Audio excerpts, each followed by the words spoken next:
Sir, ನಾವು ಕರ್ನಾಟಕ ವಾಣಿಜ್ಯ ಮಂಡಳಿಯಿಂದ ಮೊದಲನೇದಾಗಿ ರೇಣುಕಾಸ್ವಾಮಿಯವರ ಕುಟುಂಬಕ್ಕೆ ಸಂತಾಪ ಸೂಚನೆಗೋಸ್ಕರ ಮಾತ್ರ ಬಂದಿದ್ವಿ.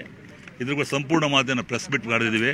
ಆದರೂ ಕೂಡ ನಮ್ಮ ಧರ್ಮ, ನಮ್ಮ ಕರ್ತವ್ಯ, ಕಾನೂನು ನಡೆಯಲ್ಲಿ ಕಾನೂನು ಪ್ರಕಾರ ಕಾನೂನು ಏನು ತಗೊಳುತ್ತೋ ಅದಕ್ಕೆಲ್ಲ ನಾವೆಲ್ಲ ಗೌರವ ಕೊಡಬೇಕು.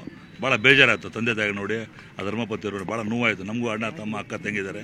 ಮಾನವೀಯತೆ ಮೌಲ್ಯಗಳು ಇಟ್ಕೊಂಡು ನಾವು ಯಾವುದೇ ಕಾರಣಕ್ಕೂ ಬಂದಿಲ್ಲ, ಓನ್ಲಿ ಸಂತಾಪ ಸೂಚನೆ ಮಾಡೋಕ್ಕೋಸ್ಕರ ಬಂದಿದ್ವಿ. ಇದ್ರ ಬಗ್ಗೆ ನಾವು ಪ್ರೆಸ್ ಮೀಟ್ ಇಟ್ಟಿದ್ವಿ. ದಯವಿಟ್ಟು ಅಲ್ಲಿ ಬಂದರೆ ಇದ್ರ ಬಗ್ಗೆ ಡೀಟೇಲ್ ಆಗಿ ನಾನು ಮಾತಾಡ್ತೀನಿ. ಇದು ಅದ್ರ ಬಗ್ಗೆ ಡೀಟೇಲ್ ನಾನು ಮಾತಾಡ್ತೀನಿ ಆಯಿತಾ. ಈ ಕಾನೂನು ನಡೆಯಲಿದ್ದಾಗ ಕಾನೂನು ಪ್ರಕಾರ ನಾನು ಫಸ್ಟು ಇವರು ಸಂತಾಪ ಸೂಚನೆ ಕೊಟ್ಟು ಅವರು ಧೈರ್ಯ ಕೊಡೋಂಥ ಕೆಲಸ ಮಾಡಬೇಕಾಗಿತ್ತು. ನಾವು ಚಿತ್ರಪರ ಕ್ಷಮೆ ಕೂಡ ನಮ್ಮ ಹಿರಿಯರೆಲ್ಲ ಕೇಳ್ಕೊಂಡ್ರು. ಇದಾಗಿದ್ದ ಇನ್ಸಿಡೆಂಟಿಗೆ ಇವಾಗ ಸ್ವಲ್ಪ ಅಪಾಲಜಿ ಕೇಳಿದ್ದೀವಿ.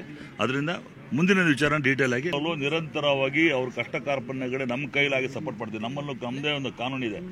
ಆದರೂ ಇಂಥ ಸಂದರ್ಭ ಬಂದು ಇದ್ರ ಮೊದಲನೇ ಬಾರಿ ನಮಗೆ ಇಂಥ ವಾತಾವರಣ ಸೃಷ್ಟಿಯಾಗಿದ್ದು ಮೊದಲನೇ ಬಾರಿ ಆಗಿದ್ದರಿಂದ ನಾವು ಇದ್ರ ಬಗ್ಗೆ ಯೋಚನೆ ಮಾಡಬೇಕು. ಯಾಕಂದರೆ ಇನ್ನು ಕಳೆದ 3 ದಿನಗಳಿಂದ ನಡೀತಾ ಇದೆ ವಿಚಾರ. ಸರ್, ಈ ಹಿಂದೆ ದರ್ಶನ್ ಅವರು ಹಲ್ಲೆ ಮಾಡಿದ್ದು ಬೇರೆ ಕೇಸ್ ಸರ್, ಎಲ್ಲ ವಿಚಾರಗಳು ನಮ್ಗೆ ಗೊತ್ತಿದೆ. ಹಿಂದಿನ ಆಗಿದ್ದ ಇನ್ಸಿಡೆಂಟ್ ಯಾವ ಥರ ಫ್ಯಾಮಿಲಿ ಇತ್ತು ಅದಾಯ್ತು, ಅದಕ್ಕೂ ಕೂಡ ವಾರ್ನಿಂಗ್ ಕೊಟ್ಟಿದ್ದೀವಿ. ಅದು ತಕ್ಕಂಥ ಶಿಕ್ಷಣ ಆಗಿದೆ. ಅವರಿಗೆ ಜವಾಬ್ದಾರಿ ಇರಬೇಕು. ಮೊದಲನೇದಾಗಿ ಭಾಳ ಚೆನ್ನಾಗಿದೆ. ನಮ್ಮ ಈ ಅಭಿಮಾನಿಗಳಿದಾರಲ್ಲ, ಅಭಿಮಾನಿಗಳು ಪ್ರೋತ್ಸಾಹ ಮಾಡಬೇಕು, ಬೆಲೆ ಕೊಡಬೇಕು, ಗೌರವ ಕೊಡಬೇಕು. ಒಂದು ಲಿಮಿಟೇಷನ್ ಇರುತ್ತೆ. ಇಂಥ ಸಂದರ್ಭಗಳಲ್ಲಿ ಅವರು ಕೂಡ ಸಮಯವನ್ನು ಹೊರಿಸ್ಬೇಕಾಗತ್ತೆ. ಯಾರದೇ ಪ್ರಾಣನೇ. ನಮ್ಮನೆ ಅಣ್ಣ ತಮ್ಮದು ಹೋದರೆ ಪ್ರಾಣ ಹೋಗುತ್ತಲ್ವ. ಅದರಿಂದ ನಾನು ಒಂದು ಕೇಳ್ತೀನಿ ಆ ಹೀರೋಗಳಿಗೆ, ತಮ್ಮ ಅಭಿಮಾನಿಗಳಿಗೆ ಸ್ವಲ್ಪ ಅಡ್ವೈಸ್ಗಳನ್ನ ಕೊಡಿ. ಇಂಥ ಸಂದರ್ಭಕ್ಕೆ ಮತ್ತೆ ಕೂಡ ಬರಬಾರ್ದು, ಮತ್ತೆ ಆಗಬಾರ್ದು ಅಂತ ನಾವು ಅವ್ರಿಗೆ ರಿಕ್ವೆಸ್ಟ್ ಮಾಡ್ಕೊತಾ ಇದ್ದೀವಿ.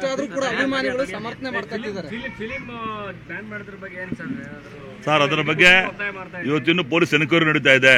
ನಮ್ಮ ವಾಣಿಜ್ಯ ಮಂಡಳಿ ಇರೋದು ನಾವು ಓನ್ಲಿ ನಿರ್ಮಾಪಕರ ಇತರ ಪ್ರದರ್ಶನಕ್ಕೆ ಪ್ರೊಟೆಕ್ಟ್ ಮಾಡೋ ಕೆಲಸ. ಆದರೂ ಕೂಡ ಕಲಾವಿದ ಸಂಘ ಚರ್ಚೆ ಮಾಡಿ ಕಾನೂನಿನ ಏನು ಚಾರ್ಜ್ ಶೀಟ್ ಆಗುತ್ತಲ್ಲ ಅದ್ರ ಬಗ್ಗೆ FIR ಆದಮೇಲೆ ನೋಡಿದ್ಮೇಲೆ ಯಾರ್ಯಾರು ಕಲ್ಪಿಟ್ಸು, ಯಾರ್ಯಾರು ಇನ್ವಾಲ್ವ್ಮೆಂಟು ಹೆಂಗಿದೆ, ಯಾವ ಥರ ಇದೆ ಅಂತ ಕೂಲಂಕುಷ ನೋಡಿದ ಮೇಲೆ ಈ ಕೆಲಸ ಕೆಲಸ ಮಾಡ್ತೀವಿ.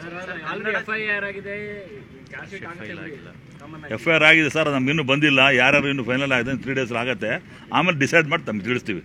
ಪತ್ರಿಕಾಗೋಷ್ಠಿ ಕರೆದು ತಮಗೆ ಹೇಳೇ ಎಲ್ಲ ಮಾಡ್ತೀವಿ ಸರ್. ಯಾವುದೇ ಕಾರಣಕ್ಕೂ ಯಾವುದಕ್ಕೂ ತಪ್ಪು ಮಾಡಿದ್ರೆ ನಾವು ಕ್ಷಮಿಸಲ್ಲ.